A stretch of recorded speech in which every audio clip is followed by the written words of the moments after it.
시간의 흐름에 따라서 설명이나 논리가 전개된다 이렇게 생각하면 되고, 통시라는 것은 이제 시간만 생각하면 됩니다. 그래서 시간 관련된 표지들이 어떤 것이 있냐 이런 것들 눈여겨봐두고, 그 다음에 각 시간에 따른 특성이나 공통점, 차이점 이런 것들을 이제 내 머릿속에 정리한다 이렇게 생각하면 되겠죠.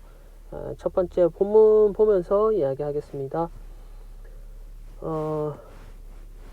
여기서 이제 음악은 시간 예술이다. 회화나 조각 같은 공간 예술과 달리 무엇과 달리 음악에서는 시간이 흐르면서 저희는 기억하는 방법이 필요하다. 작곡가들은 그것을 뭘로 활용을 한다? 반복을 활용을 한다. 즉 반복 이러면서 반복 여기서 나오고 여기서 바로 나오잖아요. 그러면 이 문단의 핵심 내용은 무엇과 관련이 있다? 음악의 반복과 관련된 내용이다. 그 밑에는 다른 거는 뭐 별로 중요하지 않습니다. 여기서 비행기와 같은 이렇게 돼 있으니까 이건 예시에 해당하니까는 내가 이해하면 거의 안 읽어봐도 되는 문장이죠. 다음 문단으로 가서 무반주의 성악곡을 즐겨 부른 르네상스 시대와 관련된 시간 관련된 표지가 등장하는 거죠. 그 다음으로 다성음악 양식, 그럼 요렇게 세트로 엮어두면 되겠죠. 다성음악이 만약에 중요하다면 여기에서 어떤 설명이 나올 것이고, 만약에 중요하지 않다면은 넘어가면 되겠죠. 자, 예를 들어 소프라노 성부의 노래에 또 노래에 뒤어서 알토 성부가 시간차를 두고 같은 선율로 시작하는 반복 기법, 이런 거는 또 중요하니까는 표시를 해두는 게 좋겠죠. 이렇게 돌림노래처럼 시작한 후에 앞에 있는 내용을 돌림노래로 표현했으니까는 이해 못했으면 도움되고, 아니면 뭐 상관없고. 각 성부가 다른 선율로 노래를 이어간다. 각 성부가 다른 선율로 노래를 이어간다. 이로써 얘기를 했습니다. 그러면 여기서 이제 이로써라는 것은 이제 앞에 있는 내용을 요약 정리한다 이렇게 생각하면 되겠죠. 다성음악 시대, 르네상스 시대에는 성부의 무엇을 독립성을 추구하면서 통일감을 준다. 그러면은 여기에 두 가지 특성이 나오는 거지. 그러면 독립성과 통일감, 앞에 있는 내용에 그럼 독립성 또는 통일감과 해당되는 내용이 있다. 그럼 매칭을 어떻게 시킬 것이냐, 이것이 이제 관건이 되겠죠. 이제 반복 기법은 통일감, 그죠? 독립성은 서로 다른 선율, 이런 식으로 연결이 될 수 있을 겁니다. 그러면은 이제 그 다음에 나오는 뭡니까? 바로크 시대. 이것도 역시 어떤 기준을 생각해야 된다. 아직 나오진 않았지만은 독립성 혹은 통일감을 기준으로 이 바로크 시대를 정의하는 무언가 이야기가 나올 것이다. 이렇게 나오겠습니다. 자, 쭉 내려가서 화성의 반주 악보 중에서 처음 성부에서 일정한 패턴이 반복되는 경우가 있다. 이때 고음부의 선율이 장식적 변주가 나타난다. 이렇게 했을 때 우리가 패턴이 반복, 그 다음에 장식적 변주, 이런 식으로 아까 나왔던 독립성과 통일감에 해당하는 어떤 어휘들을 매칭 혹은 찾아낼 수 있는 능력이 필요하겠죠. 그 다음에 여기서는 똑같이 쓴 게 아니라 일관성과 다양성이라는 표현을 썼습니다. 그러면은 반복되기 때문에 일관성이 될 것이고, 변주기 때문에 다양성에 해당하는 거겠죠. 그죠? 요거를 정리하면은 이제 마인드맵이 이렇게 나오는 겁니다. 르네상스의 반복과 독립, 바로크 시대 반복과 독립. 얘네들이 각 무엇을 의미하는지 알아야겠죠? 문제 한번 볼게요. 자, 르네상스 시대 다성음악에서 세 성부가 같은 선율로 반복한다. 반복은 통일, 독립성을 추구한다. 그거는 서로 반대되는 개념이잖아요. 근데 이거 두 개를 붙여놨기 때문에 바로 X라는 것을 우리가 알 수 있다. 그죠? 요런 어떤 개념에 대한 정확한 이해면은 문제 푸는 게 어렵지 않다. 이거는 X. 자, 다음으로 넘어가겠습니다. 기술과 관련해가지고, 이렇게 표지, 기술과 관련된 주제인데, 시대와 관련된 어떤 표지들이 여기 나오죠. 최초로, 그 다음에 근대, 여기 16세기, 여기서 같은 시대이기 때문에 쌤이 따로 체크 하나만 앞에 것만 체크를 했습니다. 그 다음에 이 중에서 이제 16세기 줄쳐놓게 일단 16, 17세기 그 다음에 18, 19세기 20세기 이렇게 나와 있습니다. 그죠? 어쨌든 첫 번째 문단 가서 두 번째 줄, 자 사색적 삶과 활동적 삶을 대비했다 이렇게 됐죠. 그러면 얘네 둘이는 서로 어떤 반대되는 속성을 가지고 있을 것이다 생각을 하고, 최초로 나와 있고 아리스토텔레스, 사람 이름이니까 중요하죠. 사색 삶의 사색이 활동보다 우위에 있다고 했으니까는 오른쪽으로 부등호를 매길 수 있어야 됩니다. 마찬가지로 근대에 가서는 활동적, 맨 마지막 두 번째 문단 맨 마지막에 활동적 삶과 사색적 삶이 대등함 이상이니까는 같은. 맨 마지막에 전통적으로 사색적인 삶의 진리 탐구하는 중에서 포섭되었다라는 걸로 이렇게 흐름은 바뀌어가고 있다. 어렵지 않죠? 요렇게 마인드맵 요렇게 일단 정리할 수 있어야 되고, 근데 요렇게 활동과 사색 그 시대 흐름도 중요하지만 얘네들을 나누는 어떤 기준이 되는 활동과 사색에 대한 개념을 정확하게 이해하는 것도 매우 중요합니다. 예를 들자면 무슨 말이냐면은 활동이 가진 어떤 활동적 삶의 어떤 예시 사색적 삶의 예시 이런 것들이 본문에 분명히 나온다. 이런 걸 정확하게 구분할 수 있어야 된다. 예를 들자면 자, 두 번째 문단에 보면 이런 내용이 나옵니다. 자, 실험 정신과 경험 지식이 중시되면서 사색적 삶의 영역에 속한 과학적 탐구, 얘네들은 한 세트. 활동적 영역에 속한 기술, 그럼 얘네들이 한 세트가 되는 거죠. 자, 이거를 놓치면 안 된다.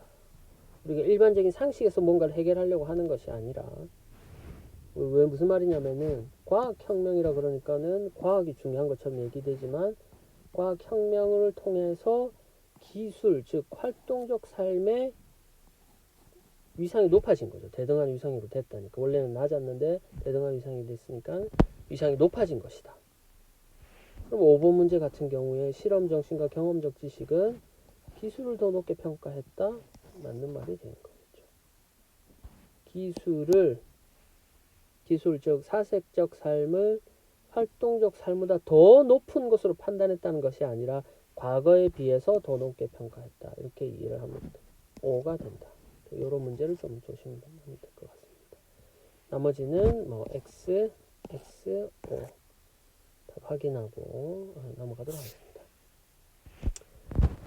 자, 다음 자연법과 관련된 질문이었는데 뭐 어렵지는 않았어요. 이제 핵심적인 어떤 개념이 자연법으로 나왔습니다. 1번을 여기 한번 볼까요? 자, 때와 장소를 가리는 누구는 보편적으로 받아들일 수 있는 정의, 도덕을 가진 법을 우리는 자연법이라고 한다. 전통적으로 이렇게 느낄 수 있겠죠. 자연법은 인위적으로 제정되는 것이 아니라 인간의 경험에 앞선다. 경험에 앞서 존재한다. 이거 우리 뭐라 그랬습니까? 그죠? 선험적이다. 그죠? 선험적은 같이 따라서 나오는 단어들이 있다 그랬죠. 뭐 본질적, 그 다음에 신적, 그 다음에 뭐 이데아, 뭐 이런 어휘들하고 보통 따라 나옵니다. 여기서도 마찬가지로 본질적, 신의 법칙, 우주 질서, 그 다음에 본성. 특히 인간 본성에서 이성을 중요시했다. 참과 거짓, 선악을 구별할 수 있는 인간만의 자질은 자연법을 발견할 수 있는 수단이 된다고 했습니다. 자, 서구 중세, 시대와 관련된 표지가 나왔죠. 서구 중세, 신학에서는 자연법을 인간의 이성에 새겨진 신의 법이라고 하면서 종교적 권위를 중요하게 생각했다. 자, 잠깐만요. 종교적 권위. 이후 근대의 자연, 근대니까는 또 시대와 관련된 표지가 나오는 거죠. 근대의 자연법에서는 어떻게 했다? 신학의 의존으로부터 독립했다. 자연법을 오직 이성으로서 확인할 수 있다고 봤다. 그럼 그 중에 누구? 그로티우스라는 사람이 인간 이성에 따른 자연법의 기초를 확고히 했다. 근데 이거 뭐 단서가 뭐라고 했습니까? 중세의 전통을 수용했다. 이렇게 나왔죠. 전통을 수용하면서 더하기 이성이다. 근대 자연법, 그로티우스, 전통 더하기 이성. 됐죠? 그는 이성을 통해 확인되고 인간 본성에 합치하는 겹규범은 자연법이자 신의 의지라고 말하면서 이 자연법은 신도 변경할 수 없는 본질적인 거라고 했다. 이성의 올바른 인도를 통해 다다르게 되는 자연법은 국가 실정법을 초월한 규범이라고 봤다. 실정법 뭐라 그랬죠? 실제 지금 시행되고 있는 법을 실정법이라고 한다. 그래서 그걸 초월하는 규범으로 본 겁니다. 이에 따르면 입법자가 합법적인 절차로 제정한 법률 그 내용 어떻거든 절대적인 법이 된다. 현실적으로 효력을 갖는 법은 실정법. 또 그것은 국가 권위에 근거하여 이루어지기 때문에 국민이 이를 따라야 할 의무가 있고 하지만 하지만 나오면 이제 뒤에 또 뭐가 중요한 게 나온다는 게 있지. 현대에 와서 합법의 외관을 쓴 전체주의로 말미암아 참혹한 세계대전을 겪게 되자 자연법이 실정법이 지향에는 이상이다. 이런 거는 좀 중요한 부분이죠. 자연법의 실정법이 이상이다. 하고 마무리가 되고 있습니다. 여기서는 이제 두 가지 개념, 자연법과 실정법 개념이 나오고 자연법은 신, 본질 뭐 이런 것들, 실정법은 현재 실제로 사용되는 것. 그 다음에 이제 현재는 자연법, 실정법 지향에 드는 뭐 이런 내용을 담고 있다. 크게 뭐 어려운 내용은 없었던 것 같죠? 그러면 이전과 이후 뭐 예를 들면 이제 여기에서는 그로티우스와 관련된 것들, 이것과 관련된 정보들을 잘 갈무리할 수 있어야 된다. 답은 X, X, X, O. 이것도 뭐 크게 어렵지 않아서 쌤이 추가적으로 뭐 설명을 하진 않겠습니다. 넘어갈게요. 그리고 광고도 넘어가겠습니다. 자, 요 그레고리력 얘는 이제 쌤이랑 같이 한번 보도록 합시다. 1582년 10월 다음 날인 10월 15일 혼란이 예상됐으나 뭔지 모르지만 뭐 중요하지 않습니다. 교황청 과감한 조치를 내렸다. 이로써 여기는 중요하죠. 그레고리력이 시행된 국가라 했으니까는 그레고리력 시행과 관련된 것일 것이다. 21일 밤낮의 길이가 같아졌다. 무엇으로? 춘분으로. 그죠? 그레고리력은 코페르니쿠스 치동설이 무시당하고 여전히 천동설이 지배적이었던 부활절을 정확하게 지키려는 필요에 의해 제정되었다. 그러면은 이거를 지키려고 뭘 했다? 그레고리력을 했다. 표시해 두면 좋겠죠. 그 전까지 율리우스력이 사용되고 있었다고 얘기했잖아요. 얘가 선이고 얘가 후입니다. 그런데 서술은 뒤에 게 먼저 나오고 앞에 게 나온다. 요렇게 들어가는 거. 이것도 이제 헷갈리면 안 된다. 우리를 어지럽게 만들려고 이런 방법들을 쓰신다 정도로만 해두고, 카이사르가 제정한 태양력의 일종의 율리우스력, 여기에 대한 설명을 하는 거겠죠. 제정 당시 1년 길이 평균 365일 6시간, 그러면 플러스 우리가 생각하는 것보다 플러스 6시간 더 있는 거죠. 정도로 해두고 너무 구체적으로 막 생각을 안 해도 돼요. 평년 365하고 6시간 남는 거기 때문에 곱하기 4년 하면은 366일로 정한다. 그러면 4년마다 한번 윤달이 들어가는 거죠. 6월달이 하루 더 긴 거죠. 율리우스력은 4년은 실제보다, 근데 그렇게도 실제보다 길었기 때문에 절기는 조금씩 앞당겨져서 16세기 후반에는 충분히 3월 11일이 자 정확하게 뭐 날짜를 우리가 기억하지 못하지만 여기 3월 11일이고 충분히 3월 21일이라고 되어 있으니까 오늘 갭이 너무 크다라는 거 정도는 알 수 있겠죠. 자, 다음으로 넘어가겠습니다. 이것은 충분히 지나서 첫 보름달 뜬 후 첫 부활절로 정한 교회의 전통적 규정에서 볼 때 부활절을 정확하게 지키지 못하는 문제입니다. 오케이, 무엇? 교회의 전통적 규정에 따라서 지키지 못하기 때문에 문제가 생기고, 그래서 그레고리력으로 바꾸었다. 뭐 이렇게 생각하면 되겠죠? 자, 누가? 릴리우스라는 사람이 당시 천문학의 생각처럼 복잡한 천체 운동을 반영해서 역법을 고안하며 일반인들이 어려워할 것이라고 보고 율리우스력처럼 태양의 운동만을 근거로 1년의 길이를 제한했다. 그러면 율리우스는 뭐? 태양의 운동만을 근거로 한. 그런데 무엇을 1년의 길이로 볼 것인가 문제. 릴리우스는 반세기 전에 코페르니쿠스가 지구 공전 주기인 항성년을 1년으로 본 것을 알고 있었다. 자, 이거 같은 말이란 걸 알아야겠죠. 태양의 운동이 곧 지구 공전 주기가 되고 이 공전 주기가 항성년이다. 얘네들이 세트라는 것을 알고 있어야 합니다. 자, 다음 이 항성년은 위에 그림처럼 태양과 지구 항성 일직선을 놓였다가 다시 그렇게 될 때까지, 그러니까 그냥 한 바퀴 돈다라는 의미죠. 좀 어렵게 되어 있지만 쉽습니다. 그러나 릴리우스는 교회의 요구에 따라, 릴리우스가 아까 누구였죠? 그레고리력 기초를 난 사람이었죠. 절기에 부합하는 역법을 창출하고자 했기에 항성년을 1년의 길이로 삼을 수는 없었다. 1년의 길이로 삼으면 아까 얘기했지만 율리우스력은 뭐가 문제가 있었다? 부활절을 정확하게 지키지 못하게 되는 거죠.